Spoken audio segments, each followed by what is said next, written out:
Welcome back to my channel. That's what everyone says. Today, I have a confession. My name is Toya from Harlem, and I suffer from holiday sadness. Even though Thanksgiving has already passed, the holidays are still amongst us, and they will be for a while if you celebrate Kwanzaa, Hanukkah, Christmas, New Year's. This is the holiday season. And so I wanted to talk about what are my triggers for my holiday sadness and some of the things that I do to cope. Holiday sadness, yeah, it's a thing. Right now, it is getting dark at 5 o'clock. Every day it gets colder and colder. The days are shorter, the nights are longer. And a lot of people, at least along like the East Coast, New England area, start to suffer from what they call SAD, seasonal affective disorder. It's a real thing. It's sad. And for all New Yorkers out there, we already have to deal with small apartments and the oh so reliable MTA. So now you add SAD on top of it, and it's actually really, really kind of sad. But that's besides the point. So a lot of people are suffering from this because of just the season, but then if you add the holidays on top of it, while it can be like a really great time for some people and people are all about seeing family and all that other stuff, it can be a really stressful and sad, depressing time for others, like myself. It can be a lot of pressure to spend money. It can be a lot of pressure to spend time with family or people that you don't necessarily, you don't really pick your family, or people so then you're hanging out with people that maybe you don't want to hang out with. And if you have a lot of trauma around the holidays or anything that's sad, it can, again, the holidays trigger that. And for me, my grandfather passed away a day before Thanksgiving 4 years ago. And so the Thanksgiving time is super sad for me, difficult, but really, and that just starts the whole process for me in terms of being sad around the holidays. I have a small family, which I do love, but I feel a lot of, in a lot of ways, sometimes I feel incomplete, and I'm feeling like, I don't have a big family, and I don't have a whole bunch of traditions and stuff like that. So that also triggers my sadness. But my grandfather is probably the number one. He was, my father figure growing up. He was the glue that's kept my family together. He said the family prayer during Thanksgiving. He used to walk me to school every day during elementary school. And I have a lot of fond memories of him. And it just, the holidays can bring back that emptiness for me. But I'm not going to cry right now. I'm going to talk about ways and things that I do to cope. And I just wanted to also just come on here and show my face and be like, yeah, the holidays are difficult for me.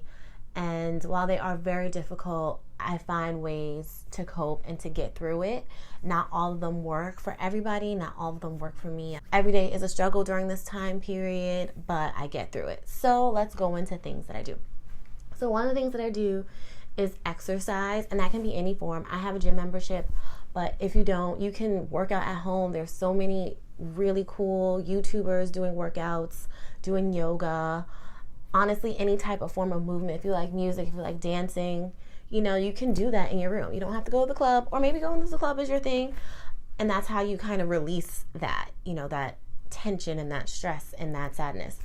Another thing that I do, especially, and thing that I recommend for people, especially who are melanated folks out there, is taking vitamin D.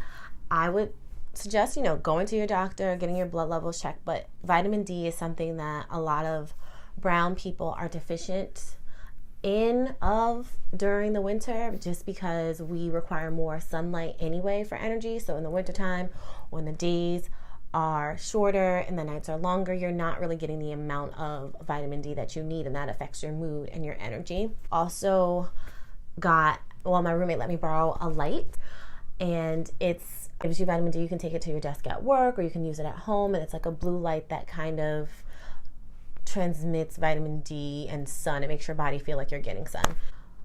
Another coping mechanism that I use is going to therapy, and I talk about that in another video. Maybe I'll get fancy and figure out how to put it in here somewhere. Going to therapy has been a great resource for me to talk to someone about my issues, and sometimes I step it up during the winter in terms of my appointments, doing more because I know that, I'm going to be super sad during the holiday season. Another coping mechanism, I don't know what number I'm on, so I'm just going to keep on saying another, and I know that might be annoying. Another coping mechanism that I use is reading. I enjoy reading, but reading also allows me to escape, go into these worlds. The authors paint these beautiful pictures of things that are going on. So that's something that I found helpful. That's not as expensive as a vacation, but a vacation is also another thing that you can try to book if you have that privilege and the money to do that, to get out of, the New England area or whatever area you are where the time difference and it's super cold, to get some sunlight, to get to a beach, something like that. I'm working on that for myself. Haven't gotten there yet. My last two coping mechanisms is limiting your social media. Thief of happiness is comparison, and sometimes seeing people's highlight reels on their Instagram feed or on their Facebook feed can affect you and can make you feel less than, especially if you're suffering from like depression or holiday sadness. So I would say if you can, limit the amount of time that you're on it, maybe just post and limit like the amount of engagement that you have. And it can be temporary. You can even take a break, take a weekend break, take a 2-week break, take a month break, whatever it is that allows you to kind of disconnect a little bit so you can just focus on yourself. And my last coping mechanism is, it's going to be a hard one, but limiting my alcohol intake.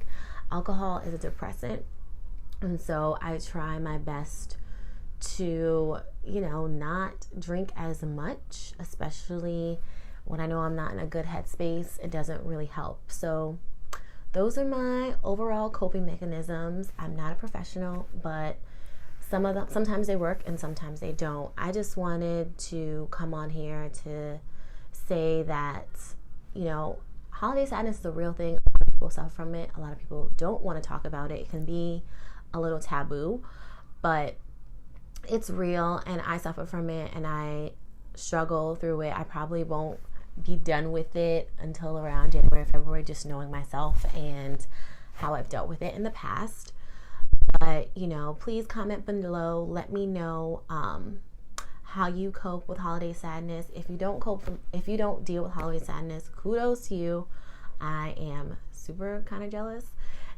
I would just suggest, if this is not something that you can relate to, just be sensitive to other people. Reach out to your family and friends and just let them know that you're here for them during this time if you know someone who's going through this. And yeah, now I'm gonna be quiet and I'm gonna go, but make sure you rate, comment, and subscribe. Again, tell me below how you cope with holiday sadness, or maybe how your friends do, or how do you support people who suffer from holiday sadness. Thanks for watching. Happy holidays. Yeah, happy holidays either way.